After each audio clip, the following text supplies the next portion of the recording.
Assalamualaikum warahmatullahi wabarakatuh. Kembali lagi di channel Unis Official bersama saya dengan Pak Pri. Ini saya membuat tutorial terkait sistem akademik. Itu adalah request dari mahasiswa-mahasiswi program studi ilmu hukum. Malam ini saya buat tutorial ini. Saya khususkan bagi mahasiswa-mahasiswi pada prodi ilmu hukum ya. Sebelum saya menyampaikan terkait sistem akademik, saya menerangkan sedikit terkait apa sih syiakat. Lalu kemudian fungsi syiakat ini apa? Manfaatnya apa buat saya, Pak? Gitu. Banyak yang bertanyakan seperti itu. Lalu dampaknya apa, Pak? Kalau saya nggak ngisi syiakat, kan saya sudah kayak secara manual. Oke. Syiakat itu adalah sistem informasi akademik, adalah sebuah sistem informasi akademik yang dibangun untuk memberikan kemudahan kepada pengguna dalam kegiatan administrasi akademik kampus secara online. Siapa penggunanya? Seluruh sivitas akademis. Baik bagian akademis itu sendiri, admin keuangan, ada mahasiswa, dosen, kemudian ada pimpinan-pimpinan jajaran rektorat dan lain sebagainya dan seterusnya. Lalu tujuan dari syiakat itu apa sih, Pak? Ya tentunya adalah penataan data dalam pengelolaan akademik serta mempercepat dan memudahkan menyampaikan informasi. Sistem ini telah terintegrasi dengan PD Dictifeeder.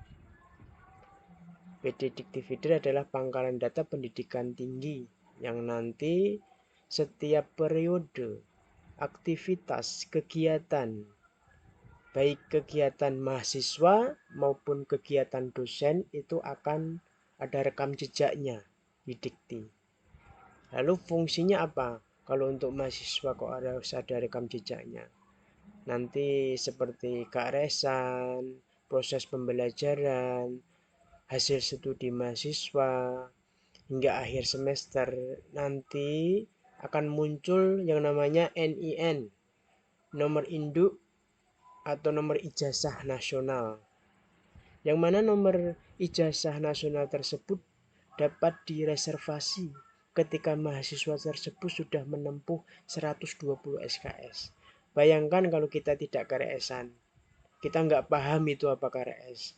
Ketika pasti waktu kontrak kuliah, seluruh dosen pengampu dia akan menyampaikan kontrak kuliahnya, prosentase dari kehadiran, prosentase dari UTS, keaktifan, dan ujian akhir semester. Lalu nilai itu diolah oleh bagian akademik universitas, kalau di UNIS itu, kemudian dilaporkan hasilnya ke PD Dikti. Nah, hasil rekapan itu nanti akhir hingga menjelang skripsi, kemudian NIN itu bisa direservasi hingga ijazah atau lulusan kita itu legal dan diakui oleh negara. Sekarang tidak ada ijazah palsu karena adanya NIN yang membuat ijazah palsu hampir 0%. Insya Allah. Kemudian dampak jika tidak mengikuti atau tidak mengisi PD Dikti ya tentunya dari kampus tersebut nanti akan dapat teguran dari LL Dikti, dibina kemudian prodi tersebut bisa ditutup. Apakah teman-teman mau seperti itu gitu? Tentunya mahasiswa yang ada di sini pinginnya UNIS itu maju. Oke ya. Itu ada prolog saja. Kita langsung ke teknisnya.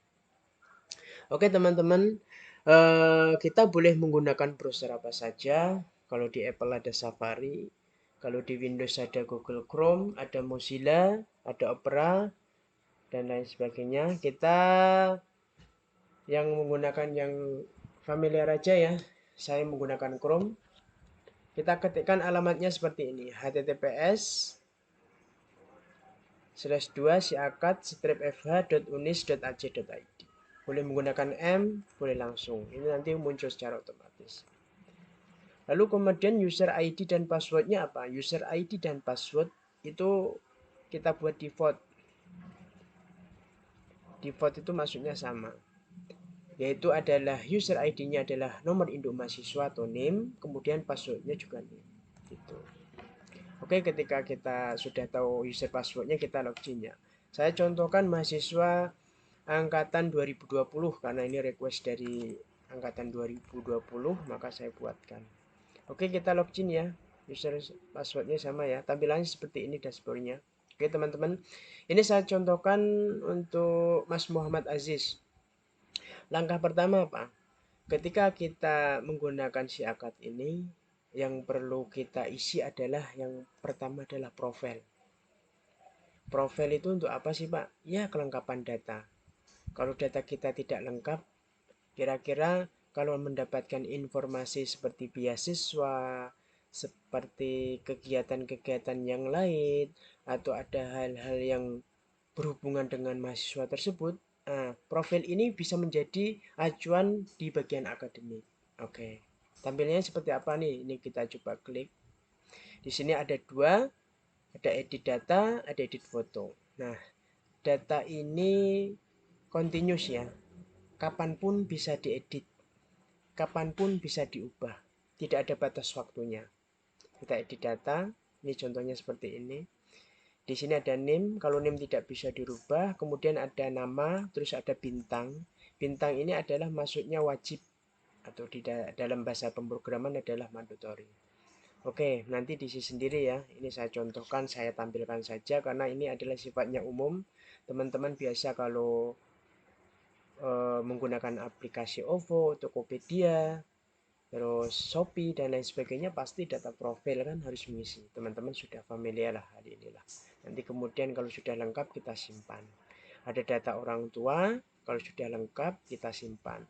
Kemudian data akun. Nah, langkah pertama yang terpenting itu sebenarnya adalah merubah password dulu. Karena kalau password kita tidak dirubah, takutnya disalahgunakan dengan teman-teman yang lain.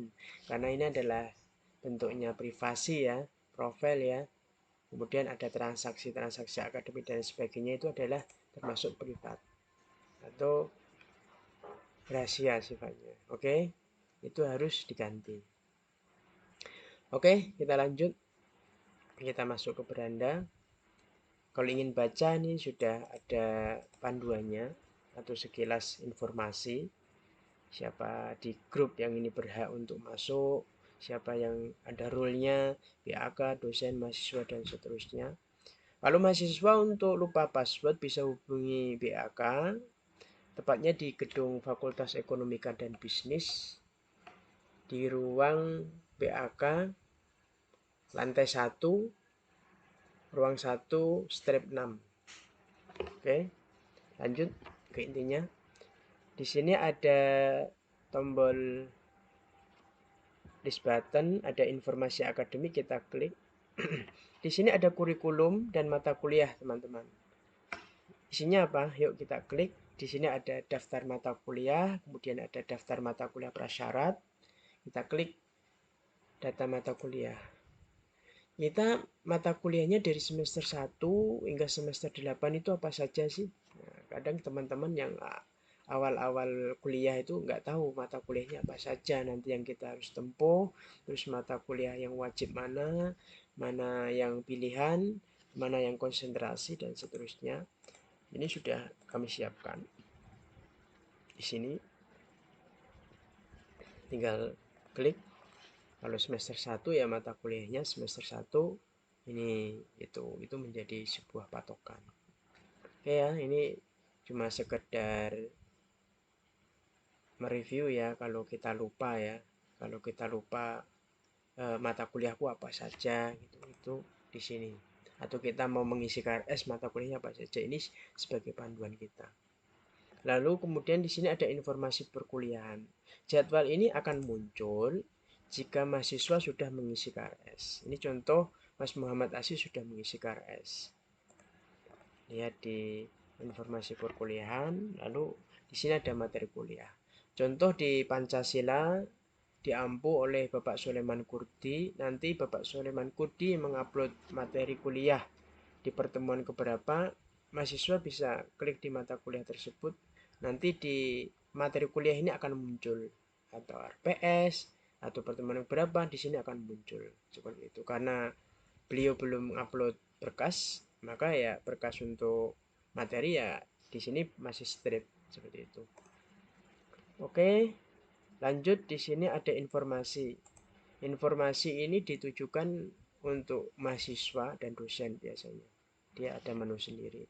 Ini ada use guide mahasiswa yang bagaimana mahasiswa itu bisa menggunakan panduan ini jika lupa dalam pengisian KRS atau bagaimana cara melihat transaksi keuangan kita sampai mana, ini sebenarnya sudah ada panduannya. Kemudian informasi-informasi termasuk pengumuman, terus ada UAS, UTS, nanti teman-teman bisa melihat di sini. Ini saya contohkan baru 2 ya, nanti kita update lagi. Oke, ini hal yang terpenting teman-teman. Kalau informasi akademik ini sifatnya hanya melihat saja, monitoring, sedangkan transaksi ini adalah sifatnya input. Nah, ini yang terpenting. Teman-teman ketika awal semester yang diisi adalah pengisian KRS. Nanti dipandu oleh PA, pembimbing akademik, yaitu dosen wali biasanya kalau di hukum ya. Oke, klik pengisian KRS. Nah, ini saya contohkan yang sudah terisi. Itu. Kalau kita mau menambahkan, Pak, bisa. Perlu diingat teman-teman, dalam pengisian KRS itu ada jeda waktunya. Ketika awal semester pasti ada informasi pengumuman dari universitas bahwa pengisian KRS yudisium tanggal sekian sampai sekian.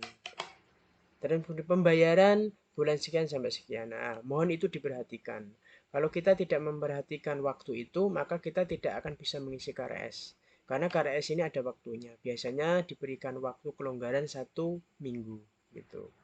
Dalam space 1 minggu, contohnya tanggal 1 sampai tanggal 7. Nah, pada waktu tanggal 1 sampai 7 itu kita bisa mengisi gitu loh. Kalau ada kesalahan, kita bisa edit. Misal ini contoh salah, kita bisa delete teman-teman. Delete di sini. Kalau kita mau delete, yes. Kalau tidak, ya tidak.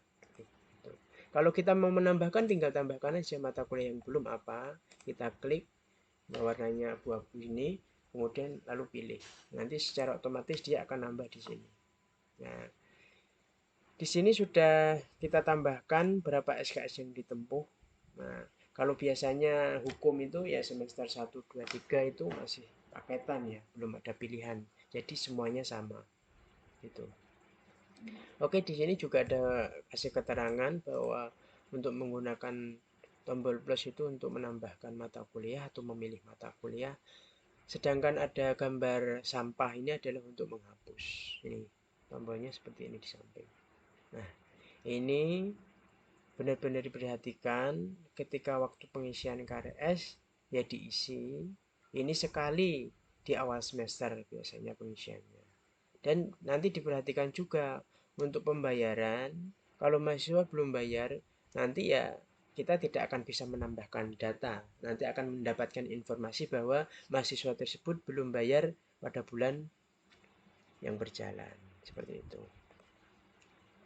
Kemudian pengisian kuesioner itu relatif nanti dari dosen wali, biasanya akhir semester untuk menilai masing-masing dosen tersebut itu perlu dinilai bagaimana cara menyampaikan mata kuliahnya, menyampaikan materinya, menyampaikan isi materi dari awal sampai akhir, kira-kira masuk enggak di kita gitu. Masuk enggak di masing-masing siswa itu ada. Oke. Kita lanjut di laporan yang terakhir. Di laporan lumayan banyak ini teman-teman. Di yang pertama, di list button yang pertama ada laporan rencana studi. Kita klik ada progres KRS per kelas. Ya, jadi kita bisa melihat siapa sih yang sudah KRS-an. Di sini ada warna abu-abu bahwa mahasiswa tersebut sudah KRS mengisi kartu rencana studi 7 mata kuliah, total SK-nya adalah 19. Kalau yang merah ini berarti dia belum KRS-an. Jadi teman-teman yang sudah merasa KRS-an, kita monitoring, Kita lihat di sini, oh ada teman dekatnya, semisal Mas Arwani gitu ya. Mas Arwani belum ngisi. Nah, untuk Mas Muhammad Aziz bisa mengingatkan, Mas, ini jadwalnya KRS, jadi kan belum KRS-an lu, gitu. Kita saling mengingatkan seperti itu. Oke ya, ini jelas ya. Ini teman-teman kita di kelas AB. Isinya seperti ini. Ada berapa mahasiswa ini? Banyak sekali ini. Oke ya, kita lanjut. Laporan lagi. Kemudian di sini ada laporan keuangan. Nah, laporan keuangan ini biasanya banyak yang komplain nih. Kadang tidak sesuai, kadang sudah bayar tapi tidak terupdate di sini. Itu kebanyakan komplainnya di sini. Tampilannya seperti ini, laporan tagihan biaya kuliah. Ada biaya BO yaitu biaya operasional yang ditagihkan kepada mahasiswa setiap semester. Lalu pembayarannya bisa parsial, teman-teman. Bisa nyicil ibaratnya. Ini diberikan tunggakan 1.500.000, tapi mahasiswa pembayarannya adalah parsial nyicil. Misal jatuh temponya ini adalah bulan November. Wah, ini aku udah jatuh tempo November, ini aku harus bayar 250. Boleh dicicil, nanti sisa tagihan itu akan berkurang secara otomatis jika bagian keuangan nanti mengupdate. Kita punya rencana dari universitas akan memfasilitasi mahasiswa yang sudah bayar banyak ya untuk universitas ya, maka kita akan berikan fasilitas yang semaksimal mungkin. Jadi kami butuh kritik dan saran dari teman-teman untuk membangun UNIS ini kita bersama. Kita tidak bisa bekerja individu, kita harus bekerja sama ya teman-teman. Mohon maaf dari si akad ini jika ada kekurangan, boleh menambahi apa gitu, ada ide apa, boleh sampaikan ke kita atau melewati WA atau di nanti di kolom komentar nanti bisa. Atau bertemu langsung tidak masalah. Kalau emang takut. Di sini ada tagihan 1.250.000. Nah, tagihan ini ditagihkan setiap awal semester. Nanti dapat VA dan mendapatkan email melalui BNI bahwa tagihan bulan September sampai Februari sekian. Yang sudah dibayarkan sekian, nanti ada tampilannya. Lah, inbox atau bukti bayar yang diberikan BNI secara virtual itu bisa menjadi bukti fisik ketika ada crash atau ketidaksesuaian dari antara si akad dengan bukti fisik. Kita boleh klaim. Mahasiswa mempunyai hak untuk ngeklaim karena sudah bayar. Pak, saya sudah bayar nih sampai November. Kenapa kok masih ditulis Oktober? Silahkan ke bagian keuangan. Boleh melalui WA di jam kerja atau langsung bertatap muka di jam kerja, dilayani jam 7 sampai jam 4 gitu ya. Kemudian ada BSM. BSM itu adalah biaya semesteran. 150 teman-teman dibayarkan di setiap awal semester. Semester ganjil kemarin teman-teman sudah bayar semua itu ketika daftar. Ada biaya 150 adalah biaya semesteran. Nanti semester genap mulai masuk Februari ke Maret itu sudah ditagihkan lagi 150. Nah, ini berubah.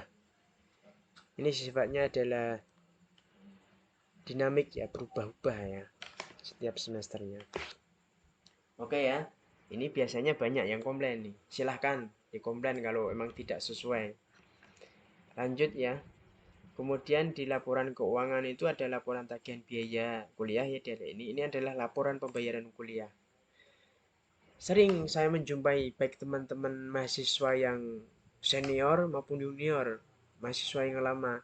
Pak, saya sudah bayar sampai bulan apa ya Pak ya?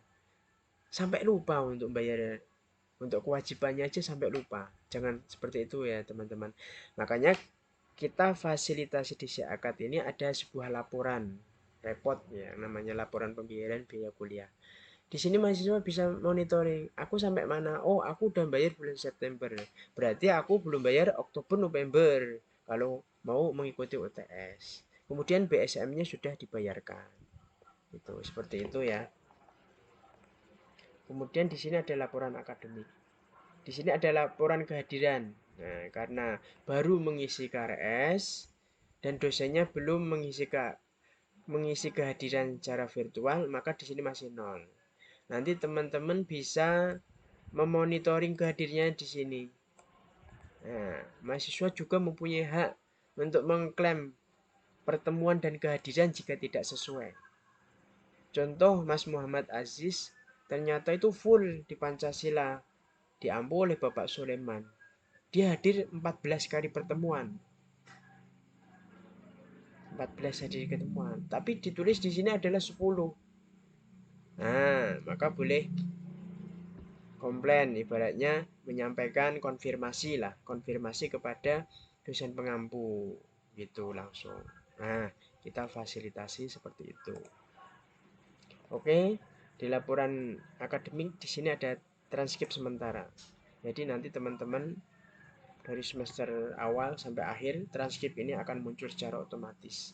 Ini diberlakukan bagi mahasiswa angkatan 2020, untuk angkatan 2019 dan 2000, sampai 2016 angkatan pertama nanti kita sesuaikan karena kita harus mengambil database yang sebelumnya. Nah, ini sebagai acuan teman-teman. Jadi nanti ketika ada nilai yang harus diperbarui, diperbaiki, semisalnya ada semester antara, kalau nilainya C ingin ikut semester antara diperbaiki, monggo. Ada yang mengulang, harus dia mengulang. Nilainya biasanya D, E itu dia harus mengulang. Biasanya kalau mengulang, dia harus mengikuti adik kelas yang lain. Kelas yang sebelumnya atau semester yang sudah dilewati. Oke ya, kita lanjut. Tadi ada transkrip semester sementara, kemudian ada KHS. Di KHS ini nanti ada tampilan seperti KRS tadi. Kalau kita tadi kan KRS, kartu rencana studi. Kemudian di sini adalah ada kartu hasil studi. Hasilnya otomatis masih berjalan karena kita baru mau menjelang UTS. Nah, hasil nilai ini akan secara otomatis terisi ketika nanti ada sebuah yudisium di semester genap. Nanti akan terisi. Teman-teman bisa download? Bisa. Nanti bisa download kalau nilainya sudah terisi dengan lengkap. Itu ya. Nanti kalau yudisium mahasiswa nilainya tidak sesuai, boleh dikonfirmasikan kepada dosen yang mengampu. Seperti halnya tadi kehadiran. Oke, saya lanjut. Yang terakhir adalah cetak. Di sini ada dua list button, cetak kartu UTS dan ada cetak kartu UAS. Nah, cetak kartu UTS itu adalah ujian tengah semester. Kemudian ada cetak kartu ujian akhir semester. Nah, klik di UTS. Mahasiswa baru bayar BO bulan September. Tentunya untuk mengikuti UTS ada syaratnya sesuai pengumuman yang diinformasikan universitas. Oke ya, dia harus lunas bulan Oktober sampai November. Bisa di-download kartu ujian tersebut jika mahasiswa tersebut sudah bayar biaya operasional sampai dengan bulan November. Nah, karena mahasiswa ini tersebut baru bayar September, maka tidak akan bisa download. Lalu apa Pak kalau saya tidak bisa download? Tentunya mahasiswa tersebut tidak bisa mengikuti UTS. Persentase nilainya berkurang lagi. Nanti kalau UTS sama, belum bayar, persentasenya berkurang lagi nilainya. Sesuai kontrak kuliah di awal dengan mengampu mata kuliah tersebut. Oke ya. Mungkin nanti kalau ada yang kurang jelas atau teman-teman yang kurang paham dalam pemaparan yang saya sampaikan ini, boleh di kolom chat nanti di YouTube, nanti ini saya akan tanggapi. Boleh melalui Japli, yang penting di jam kerja, dan jangan lupa menyantumkan NIM dan nama. Kebanyakan teman-teman Japri itu, Pak saya ada kendala. Nah ini siapa? Seperti itu. Pak P kan nggak bisa merespon kalau tidak ada identitas. Biasakan ketika kita mendapatkan problem, kemudian kita tidak hanya di akademik ya, nanti di dosen, di bagian keuangan, bagian akademik selalu mengucapkan salam, memperkenalkan diri, identitas, lalu permasalahannya apa, lalu kemudian ditutup lagi dengan salam. Seperti itu. Oke, saya rasa pemaparan untuk si akad ini sampai di sini. Semoga teman-teman ada gambaran pencerahan, karena ini sangat mudah ya, teman-teman bisa mengulangi, diulang-ulang. Jika ada kesalahan bisa dikonfirmasikan segera.